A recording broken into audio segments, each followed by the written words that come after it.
And as soon as he gives me the go-ahead. Okay. Hello, everyone. This is Lauren Steiner with the Robust Opposition. I'm here doing a show in my house today with actual live guests, a live audience. And so this is a dual-purpose event. It's an episode of my show, The Robust Opposition, but it's also a meet and greet for this fine candidate who's sitting next to me, whose name is Satana Deberry. And Satana is the current district attorney of the county of Durham here in North Carolina, but she's running for the North Carolina Attorney General position. And we're going to be talking about her background, her accomplishments, what she wants to do if she gets elected, and I'm going to ask some specific questions, and then people here in the audience are going to ask some questions, and hopefully everybody will be well informed, and they're going to want to vote for her, just like I plan to. So welcome, Satana. Thank you. I'm glad to be here. Okay, well, Satana, I can just briefly say, she was raised in Hamlet, North Carolina. She went to Princeton for her undergraduate. Then she went to Duke Law School and Business School for graduate work. She became a public defense attorney in Hamlet, her hometown. And then I found out some other jobs that I didn't know about last night. She also worked for Habitat for Humanity. She worked for self-help, helping people with foreclosures. She was the general counsel to the North Carolina Health and Human Services Department, and she was the executive director of a North Carolina housing coalition working on affordable housing before she was elected to 2 terms as the Durham District Attorney. So that's a huge background, and my first question to you is, talk about what in your background made you the person that you are, gave you your purpose in life, and your career. Sure. So Lauren asked me, do you want me to hold that or you Sure. got? Okay, great. So Lauren asked me this question and she said, you can make it short. I'm like, how did that influence me? So almost everything I've done has influenced how I got to where I am today. I was at an event last night and I say that really I am probably the most qualified person to run for Attorney General, to be Attorney General, because literally everything the Attorney General does, I've already done. And part of that comes from me growing up in a rural community, being the child of public school teachers, going to public school myself, and then coming back home and seeing how much different my life was than the people that I had grown up with. And seeing how there was nothing bad about any of them. Right? I knew their families. We'd all grown up going to the same schools.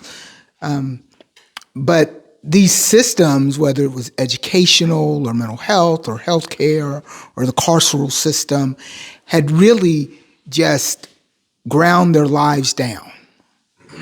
And I knew that for me, it became clear to me that almost everything in my life, in my family's life, really for 200 years, had to have gone right, right? Like I was raised in the same community in which my family had been enslaved on both sides. So that meant for 200 years, none of my grandfathers were lynched. None of my foremothers died in childbirth. My grandparents were able to go to college. My parents were able to go to college. My father had to survive Vietnam, right? All of these societal and systemic things that would have made my life impossible went perfectly, right? And I became aware of that. And I knew that for me, I started to then understand what other people had done to get me where I was. And I wanted to be that for other people. So that really informed my 30-year legal career. I've been basically a public lawyer working for people ever since. Now, you told a funny story about how they recruited you to run for district attorney and what you said. You want to share that before I ask the next question? Sure. So I was, at the time that I was running for district attorney, I was the executive director of North Carolina Housing Coalition. I also worked with an organization, Initiative Capital, that was doing community development funding. And so I was working with lots of folks who were doing affordable housing, economic development work, and they were also doing criminal legal system reform. And a particular group named Spirit House, which was a Black woman-led organization in Durham. Their executive director, although I don't think she calls herself that, they have a much more flat structure, but she started asking me if I would run for DA because they'd gotten pretty far with judges and law enforcement, and they kept having the door slammed at the DA's office. And they said, well, we want somebody who kind of understands everything that's happening, right, to be the DA. And I said, well, that can't be me because I am, on record being kind of controversial, right? One of the reasons I left being a criminal defense attorney, and the public defender amongst us will understand this, is I never trusted a single word a prosecutor said to me. And if a prosecutor said this, they never wanted to hear about my client, right? It was just always about, right, what was in front of them. And if I said last night, if a prosecutor had told me the sky was blue, I'd have to go outside and check for myself because I wouldn't believe them. And so it seemed odd that I would be the person to be the prosecutor. But I started to look around and see what was happening across the country, and that people wanted something different, and people wanted to talk differently about these carceral systems. Right. So that leads me to my next question about progressive DAs. There is a movement in our country to have progressive DAs, and you're just one of them. Tell the audience what being a progressive DA means, and by way of that, talk about some of your great accomplishments in your 2 terms so far.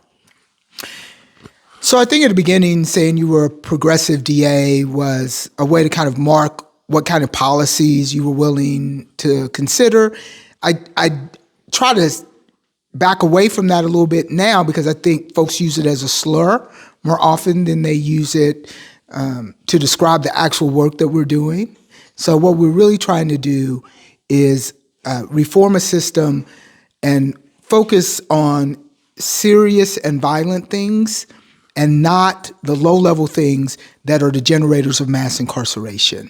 And so, for example, we do a lot of research in my office. We want to know who we're prosecuting, why we're prosecuting people. And I want to be able to talk about the data because people are then shocked when they think, because most Americans' experience with the criminal justice system is Law and Order or CSI. And on those shows, it's always murder and robbery and sexual assault, arson. But of the 30,000 cases that are filed in my jurisdiction every year, 40% of them are traffic. So they're not even criminal. And then of the ones that are not traffic, 60, 70, most of those are low-level felonies. Things like drug possession, low-level property crime. Only 6 to 10% of anything that I do every year is serious and violent. And so to me, what that means is we are locking up people because they're poor, because they have substance abuse issues, because they live in communities in which they are targeted by the police. And we don't do such a great job of accountability on the serious and violent things, right? We have a young woman in here this evening who says she's a survivor of domestic assault. That is something we don't spend enough time on. We don't do enough of that. And we spend a whole lot of time trying to keep people from smoking marijuana, right? Or these kind of low-level things. And so what we're trying to do in our office is still hold people accountable for public safety around serious and violent issues, and then work with our community to divert things from court that just shouldn't be there. Now, talk about restorative justice, the concept of it, and tell the story of Don Jr., because I thought that was so moving, maybe just a briefer version than you told last night, but that really, I think the whole audience was really moved by that story. Yeah. So we've, I don't know how many of you are familiar with restorative justice. It is a practice in which, I'll take a step back, one of the things that we've we know from talking to victims. If you ever have a chance, you should read this book called Until We Reckon by Danielle Sered. And it is an account of the criminal legal system through the eyes of victims. And really, most of the time, most of us, if we are a victim of crime, are victims of people we know. And people want to know, why'd you hurt me? Right? Why did you do what you did to me? And it's often somebody who professes to love you, care for you, be your friend, right? And restorative justice is a way to have somebody who has harmed someone hear about that harm and be accountable back to the victim for that harm. It's complicated. It takes both sides have to agree to it. And so what Lauren has asked me to talk about really briefly is that we, in my office, did the first restorative justice murder case, definitely in North Carolina, probably in the whole country. And briefly, it was a young man, Donald Fields Jr., who was charged with murdering his father, Donald Fields Sr., over an argument over television, a video game.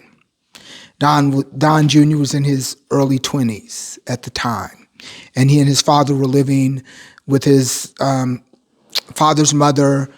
His father was her main caretaker. She was bedridden, so they were taking care of her. And he and his father asked him to move the television to another room. They got into an argument. He had a knife on him, stabbed his father multiple times. It was a horrible scene. It was grisly. And he left the house and got several blocks away and saw on the news at a gas station that his father had died. And so he called the police and turned himself in. This was 2016. And Don Jr. sat in the Durham County Jail. I wasn't even DA then. He sat in the Durham County Jail until 2019, when his case was reassigned to an ADA in my office, and she got a psychological evaluation from Don Jr.'s attorneys. And Don Sr. was part of a really big family. There were like 12, 13 kids, the kind of family so big that they don't have any friends because they're each other's friends. Like, they go to church together, they hang out together.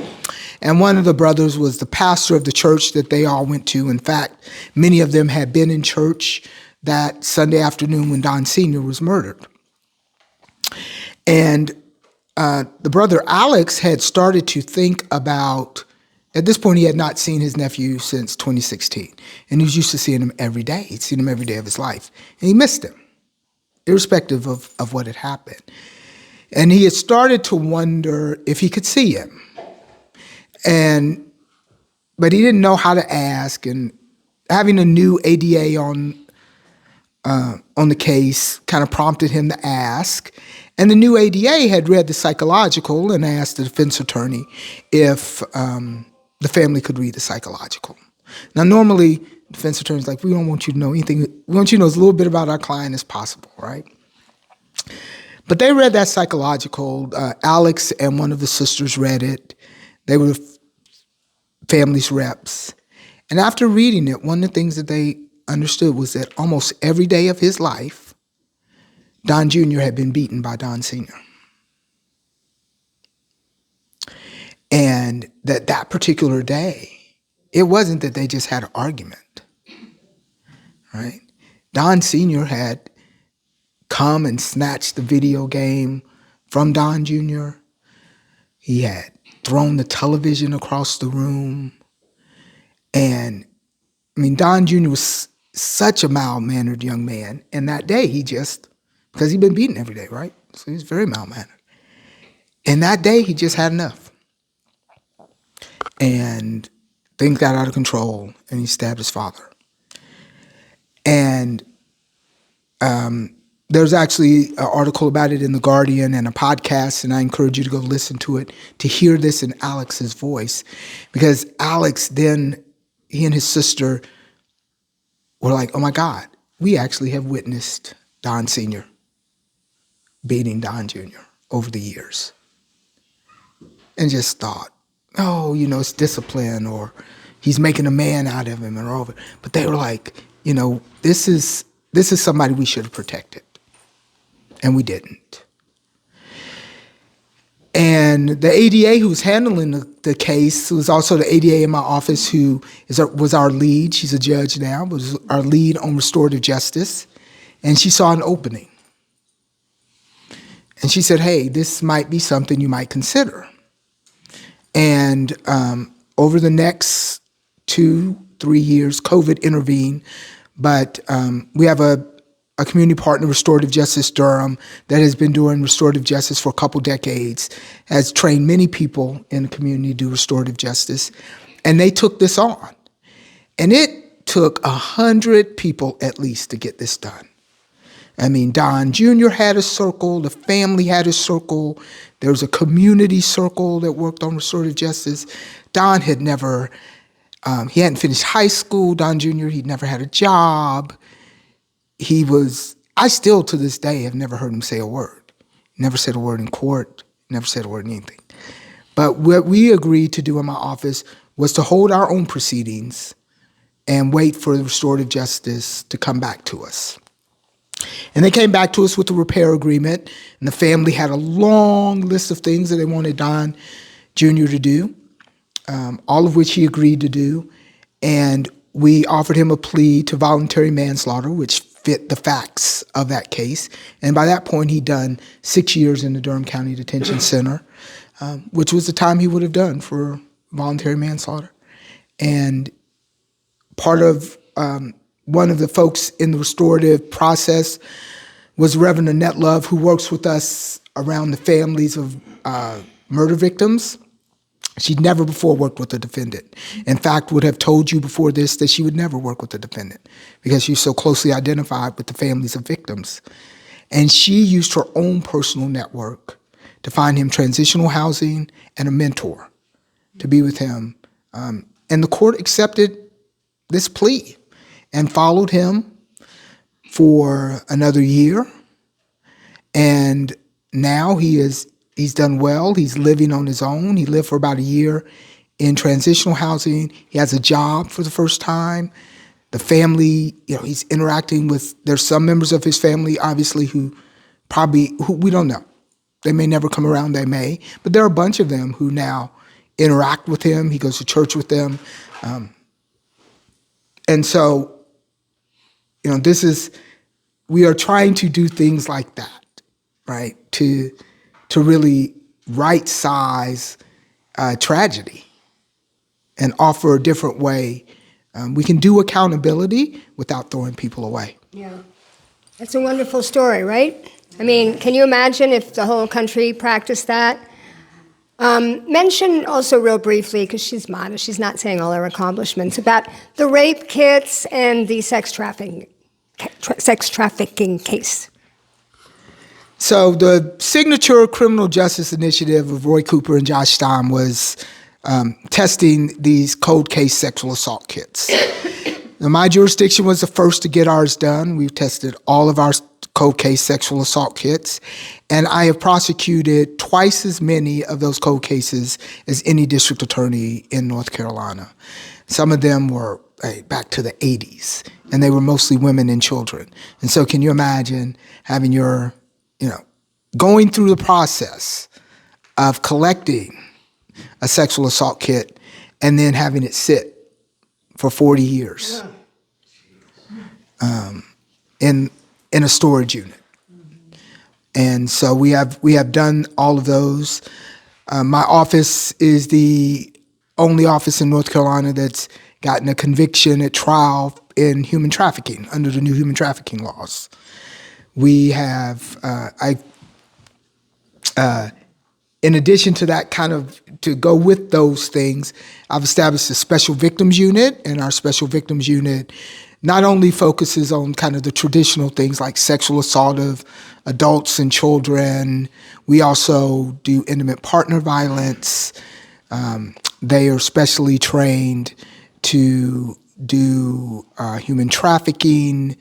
That group also does homicides when the victim is a special victim, so a child or a victim of family violence or intimate partner violence, or if the victim was targeted based on their race, gender, ethnicity, national origin, sexual orientation, gender presentation. So we have done lots of specialty training around the most vulnerable people in our population, right? And how to be trauma informed when we do that work. Thank you. So let's pivot to this Attorney General's race. Maybe you can tell us what the North Carolina Attorney General does, why you decided you wanted to run for it, what your priorities will be, and why you think you're better qualified than your leading opponent, Representative Jeff Jackson. So if you forget those four, I'll remind you. Remind me, yeah. First of all, what does the Attorney General do, and why did you decide to run? Sure. What does the Attorney General do? So, unlike in many states, the Attorney General, you hear people say the Attorney General is the chief law enforcement officer of the state. In North Carolina, that is not their only job. The Attorney General is a criminal prosecutor, but to a lesser extent, as a DA, I am also a constitutional officer. What the Attorney General does, though, is protect the people of North Carolina. So if there are environmental issues, access to health care, advocacy around regulatory issues, the Attorney General is going to be key to protecting the reproductive rights of women in North Carolina coming up, to protecting the voting rights of North Carolinians, to protect against gerrymandering and voter suppression, and to really have a bully pulpit against a General Assembly that is more about power and control than the support of the people of North Carolina or the agencies of North Carolina. And why did I decide to run for it? Was I think we need an actual lawyer as our Attorney General, like somebody who is qualified to do this work. Literally all of those things that I mentioned to you that the Attorney General does, I've done. Right? I'm the only district attorney in North Carolina who has promised to never prosecute a pregnant person nor their healthcare provider for making a choice. I have been sued because of that. I am on a regional task force that has been working on voter suppression and political violence. Hopefully in 2024, in the primary and in the general, you won't even notice our work because nothing will happen. I'm the only DA in North Carolina when George Floyd was murdered, issued a statement and called it murder. And so we need an Attorney General who is willing to show some political courage in these times and who's not, honestly, trying to keep their name in front of people for their next political job. Somebody who really wants to do this job, and that's what I'm here to do. I've, for 30 years, been a public lawyer, doing the things that public lawyers do, which is work for the people of North Carolina, and that's my intention to keep doing that and to use this job to fight for you, right? Because I grew up here. I am, I am the mother of young adult women, and they are not living in the same place that I lived in. Right? The opportunities, the fear that they have is not something that I grew up with, and I don't think they deserve that. And what would be your priorities? What would be my priorities? So my priorities are, obviously, every Democrat is going to tell you that their priorities are the protection of reproductive and voting rights. And so those will be at the top of anything that I do. However, there are many, many consumer issues in North Carolina that have to be addressed. Some of you in here have gray hair like me and may every day get Medicaid scam calls or any number of things where they're trying to take your money. There is wage theft that happens here. Those of us who live in urban communities, you see all the construction going up You're like, oh my God, how can they afford to do that? Well, because they're sometimes stealing money from the people who are doing it.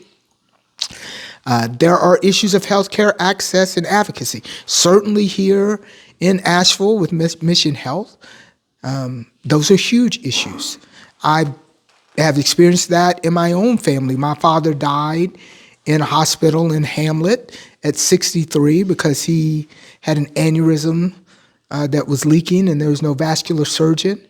And they had to life flight him, and he died before the helicopter got there. My younger sister was living in Rockingham and was pregnant and started to have complications and had to go to Charlotte because that was the closest level 4 neonatal unit. It's 70 miles away. And they ended up admitting her, and she spent the next 6 weeks in a hospital 70 miles away from her husband and her support system, my mother, her friends. And that is what many people in rural North Carolina are facing. And so there is much work to do, and somebody's got to do the actual work of leading that. Yeah. Now, speaking of Mission Hospital, everyone in this room knows what's happened to our hospital when it was bought by the Hospital Corporation of America. It turned a world-class hospital into a place where I was mistreated in the emergency room myself and has vowed never to step foot in that place again. It has been put on the highest alert by the Centers for Medicare and Medicaid Services. They're ready to close it down, not close it down, but not provide any funding, which would, in a sense, close it down. The cancer doctors have left because their patients were not getting their chemo dose or getting the wrong chemo. It's a travesty, and the Asheville Watchdog has been doing a great job reporting on this. The last thing I read just 2 days ago was that Mission answered the questions and basically said, we never promised to provide quality health care. I mean, can you imagine admitting that? And no, that's not one of the things we promised to do. And so Josh Stein approved the sale as Attorney General. He is now, as he's running for governor, writing a lot of threatening letters. But, I saw a panel the other day where they said there's really nothing they can do. And I'm wondering if you have any tricks up your sleeve, how you would approach HCA and helping with our hospital. So HCA has a horrible record across the country. It's not just here in Mission Health. You said what? Florida too. Yep. Florida too. Tennessee. That's where Rick Scott got his money. That is where Rick Scott got his money. That is exactly right. That is exactly right. He's trying to win senator again. And it is not driven by quality health care. It is driven to provide shareholder value. So this is why I'm a unique candidate, because I also have a world-class graduate degree in finance. And not just in finance, I have a MBA in health sector management from Duke. So I know this fairly well. I know both what the civil opportunities are out there with the HCA, but also there are criminal things that could be done. And this is why it's important that you have an attorney general who knows what she is doing, who has been a lawyer and represented people and done lawyer things, not just been a politician. And I'm really not trying to be funny, right? There is, being the governor, being in the legislature, being on city council, those are citizen jobs. And I encourage every citizen to do it. I appreciate y'all's service. I don't know how you were in the General Assembly, but I appreciate everything that you've done. And being an attorney is a discipline. This is not a citizen job. It is, and we haven't had generally the route to the AG's office in North Carolina has been through the legislature, which is why I think we have not been as creative as we could have been in not just litigation, but the bully pulpit. And I have a background as a litigator. I have a background now as a criminal prosecutor, one of the largest, not just one of the largest, one of the most complex jurisdictions in this state. I don't prosecute simple possession of marijuana. I prosecute high-level international drug trafficking. I prosecute, what is the name of Cree now? The LED Wolf Speed. We have prosecuted high-level theft and sale to foreign governments of chemicals to make LED lighting, because believe it or not, all of RTP is actually in Durham County, right? So I am prepared to do this work from day one, and I'm prepared to do more scrutiny in approving things like the sale of hospitals. HCA also, Mission also was going to kick the state employees health plan out and not provide health care here for them. So there are many issues that I'm aware of that would be on the front burner. Yeah. And in addition to the environmental issues that both Western and Eastern North Carolina face. Yeah, I was going to get to that, so I will get to that right now, which is Duke Energy. I've been an environmental activist for decades, and climate change is the number one issue, because if we can't survive on the planet, it doesn't really matter what our positions are on health care or education or housing. And right now we have a North Carolina Utilities Commission that is rubber stamping everything that Duke wants, whether it's a rate increase, whether it's their carbon plan, which relies on continued use of fossil fuels, or whether it's their attempt to get rid of net metering, which would absolutely destroy solar like it's destroyed it in California.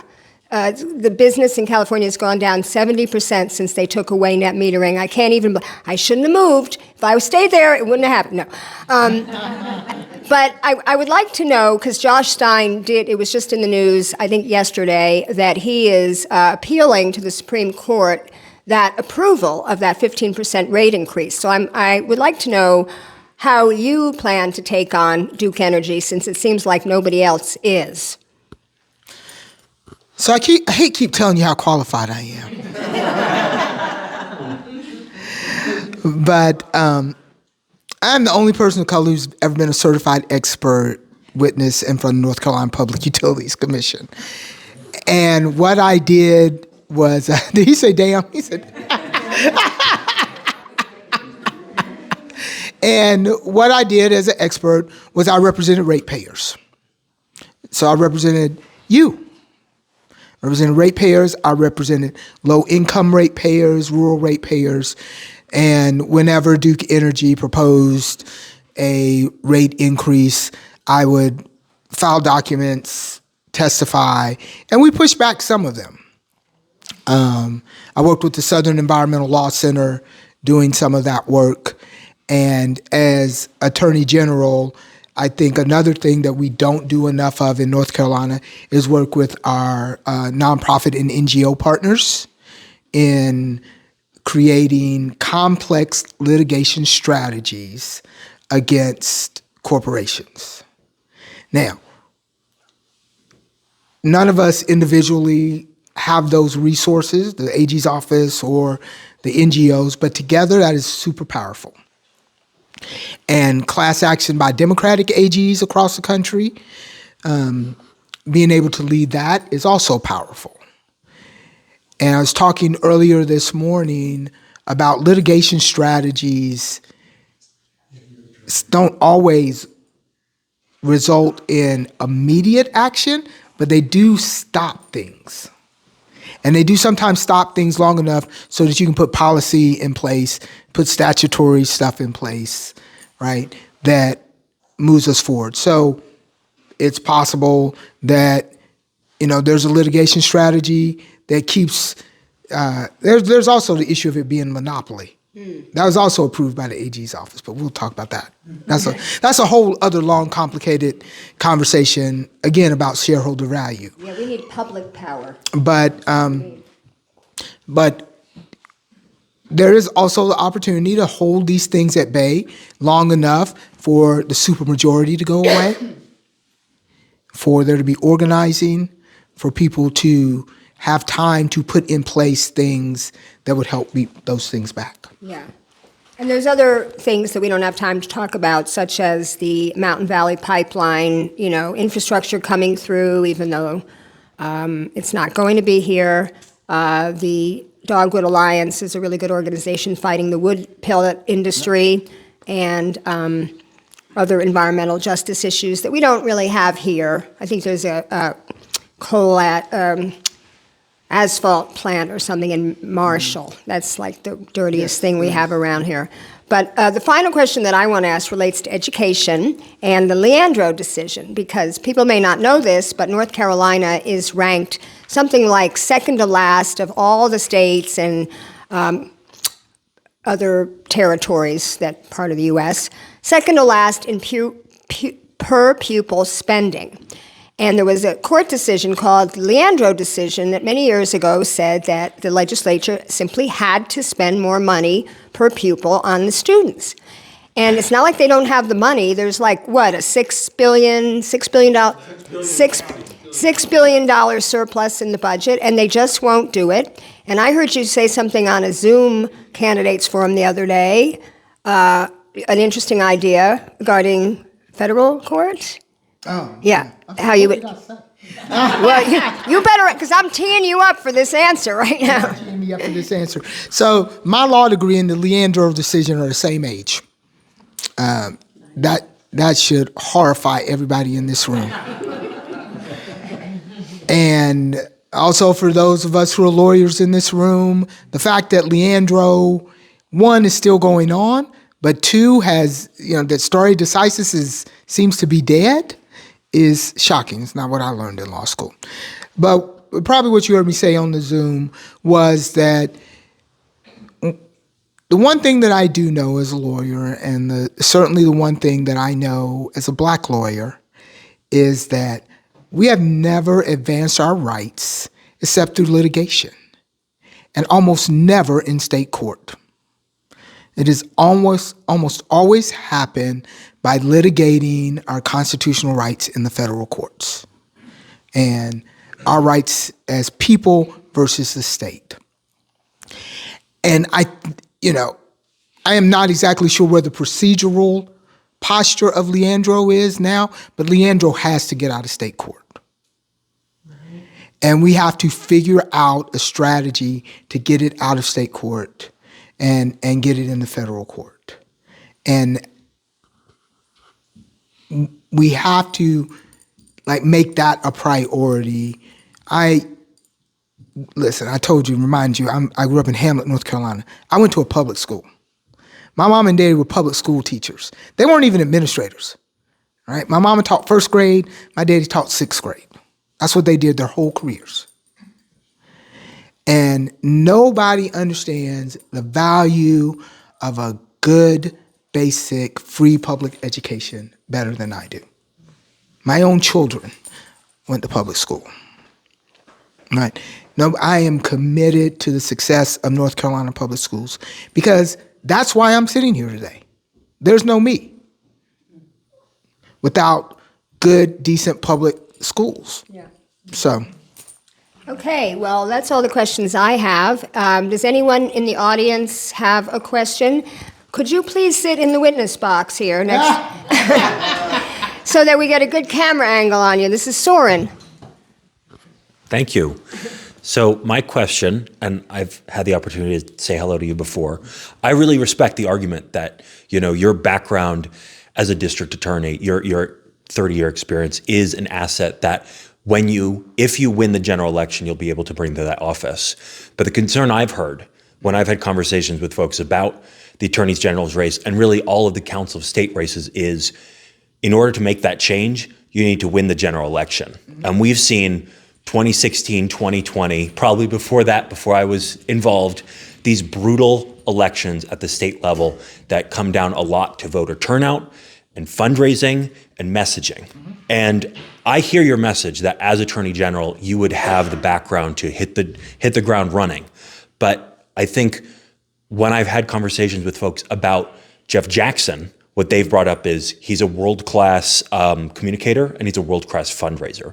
So the concern, or I guess the question I have is, should you win the primary, what makes you an even stronger candidate in the general election? Because if either it's you or Jeff Jackson, but if either of you lose, then we've got Dan Bishop. And that is going to be a massive gulf between any Democrat and Dan Bishop in that race, because then we'll have North Carolina joining Texas against the United States like we had in the Affordable Care Act, or against Pennsylvania when they challenged the legitimacy of the vote. So what will make you the strongest candidate in the general election, both for fundraising, for voter turnout, and if there's any other things that you think will contribute to your strength in that race? Great question. Thank you for that question, sir.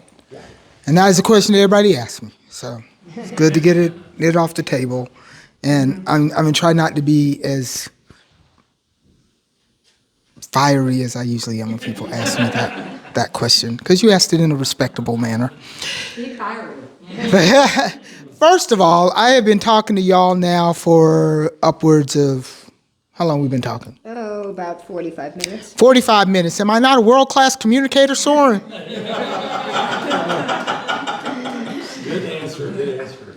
And I did not have, you're not hearing me world-class communicate at you in a pre-recorded message. You are hearing me respond to you directly as you ask me questions that I didn't know you were going to ask me, right? So some of that questioning is racist and it is sexist. I'm not saying you were racist or you were sexist. I'm saying the idea that as a 30-year litigator with a degree from Princeton, a JD and an MBA from Duke, world-class institutions, somebody who has a national legal reputation, somebody who has run large organizations, multi-million-dollar organizations, in many different disciplines, that people would not vote for me is ridiculous. 2, raising money. Nobody wants Dan Bishop to be the AG of North Carolina except maybe Phil Berger and Dan Bishop. So there is money out, there will be money. I know that Jeff Jackson tells people, well, nobody's going to give her money. The truth is, lots of people will give me money. Democratic AGs Association has already committed $6 million to North Carolina media, irrespective of who the nominee is. That's not his money. Right. And so, also, Dan Bishop versus Jeff Jackson, and I'm going to be really frank with you all, is 2 white guys in blue shirts. What is the difference between the 2 of them? Now, somebody's got to turn out voters. What do the voters in North Carolina look like? Right? You're going to have to get voters who don't normally come out to come out. And if the top of that ticket is Joe Biden, Josh Stein, and Jeff Jackson, you are going to get exactly the same thing that you got in 2016, that you got in 2020, that you got in 2012. Now, North Carolina Democrats love to romanticize 2008. And it was like, that's when they thought the tide was turning. But that's because they had a candidate that people got excited about. Anybody in this room excited about me today?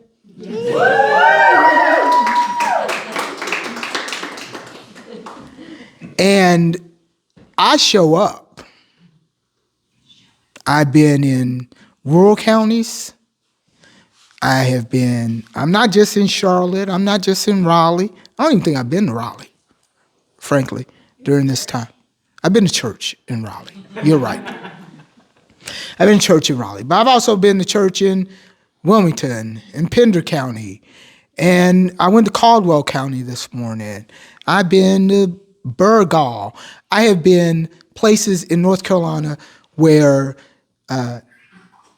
Democrats never see a Council of State candidate, where I'm the first one they may have seen in years. We were in Columbus County, and they were like, I don't even see your literature. We don't even see literature.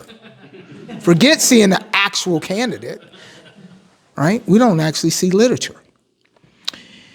And so what I'm committed to is building those voters who will not normally come out. And that's not through social media. It's not through TikTok. That is through actual being on the ground. The only way that I've ever won has been by talking to people. Now, the other thing I will say is I am from the most Democratic county in this state. More people have already voted for me than have voted for Jeff Jackson in every election that he has run. So, and I'm not even trying to be funny. He ran in plus 10 D seat in the Senate and ran in a congressional district which was smaller than my county. My last election, 83% of voters in Durham County voted for me. I won every precinct. More people voted more Democrats voted in 2022 in Durham County than in all of Mecklenburg County. So I bring voters with me.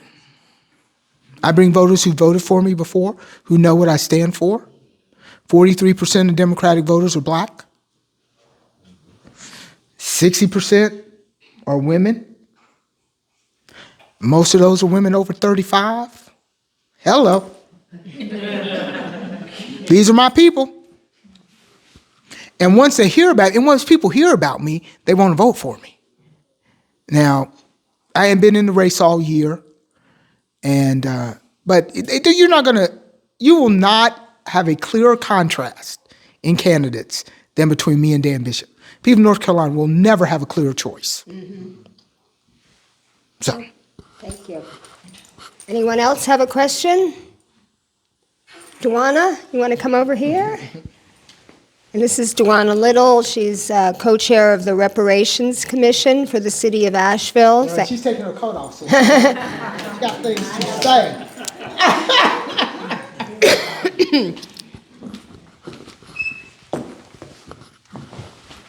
Hi, nice to meet you. One of our focus areas for reparations, and I am actually a part of that impact focus area, is criminal justice. Mm-hmm. And so one thing we keep running into, and I definitely would love to see your point of view on it, is lack of data segregated by race, mm-hmm. the pushback from the state for a lot of the data that, when it comes to criminal justice, is held state level, and a lot of pushback on getting that data, but also criminal justice reform. And so it has been a bill that's been in Congress, between legislation and Congress, like in that arena for, I want to say 3 years now, around to push the criminal justice reform, especially with the prisons and inmates that have been incarcerated for longer sentences than reasonable. And so what are your thoughts, and what do you see yourself doing in your, if elected, to push that forward, because it's a lot of families that are negatively impacted by the disparities within our criminal justice system? Thanks for that question. So one of the things that I have focused on is that what she's referring to is North Carolina is a unified court system. So we're all kind of state employees, and all the data is gathered at the state level. North Carolina does not actually collect data based on race or gender. My office, we completely turned that upside down. We collect our own data. So I can tell you who I prosecute, right? 85% of the people that I prosecute are black men. When we do prosecute somebody white, it's generally for murder. And I don't say that to say that it's more dangerous. I say that to say that we're targeting a certain person, right?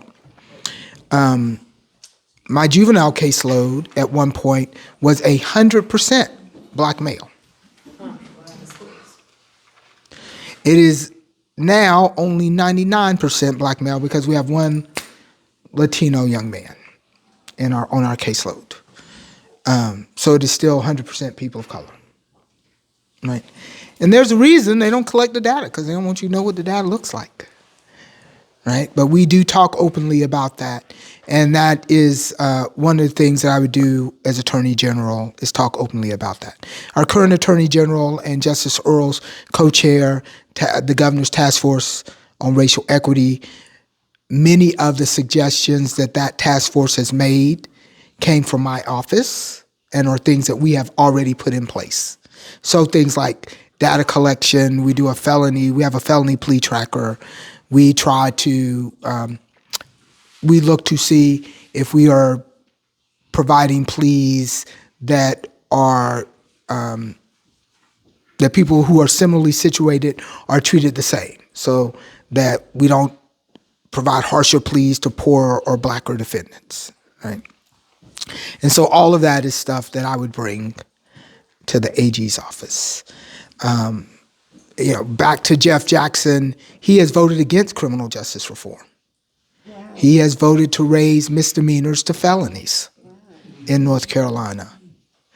And I don't know what he's out there saying on the campaign trail, because I'm running my race, right? Got to run your own race. But I do know that there's no way possible that he is better on this issue than I am, because this is the work I have been committed to for 2 terms.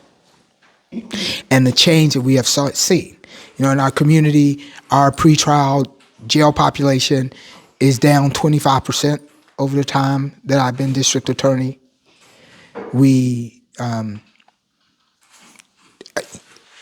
have training around being trauma informed with our victims. We have created, I hope, a culture change in that office where we focus on accountability and not long-term punishment. I'm one of the only DAs in North Carolina, I might be the only one, who actually proactively does conviction integrity, given the history of my office. And those you don't know, when I was elected, I was the 8th DA in 12 years. Two of my predecessors this century, right, since 2000, have been disbarred and removed from office. So there's a lot of conviction integrity to do. And we have proactively done that. And I have taken that is a political risk that I have been willing to take, because we want to do what's right. And we certainly do not want people, again, to be thrown away. And we certainly don't want people who are innocent or people who have been overcharged to suffer. We don't want victims to suffer. Public safety is important. We all want to feel safe. Right? But that's all of us. Doesn't matter what color we are, doesn't matter what gender, doesn't matter what neighborhood we live in, right? Everybody wants to feel safe. Everybody wants to come home and let their kids play in the yard. I am the black mother of black children, right? This is personal for me. Any other questions? Okay, well, I want to thank everybody for being here, and I just want to close by saying, as someone who worked nonstop for Bernie Sanders for 1.5 years, I can't tell you how many people said to me, I like Bernie, but he can't win. And this was said to countless other super volunteers and volunteers across the country. And we all said, you know what, if everybody who said that would vote for him, he would win. So that's what I want to leave you with. Please don't think about electability. I never do. I want to vote for someone I don't want to vote blue no matter who. I don't want to vote the lesser of two evils. I want to vote for a person who I think has integrity and a platform that I believe in, and someone with qualifications, and we have that right here in Satana Deberry for Attorney General. So all of you, please, there's going to be a video. It's going to be on my Facebook page, my YouTube channel. If you could just commit to share it on your social media so that other people could see how great she is, this is how we can do our part. And I want to thank you for being here in my house, and also for those of you watching at home, and please share this video. Thank you, and I'm going to close this show like I close every show with keep fighting.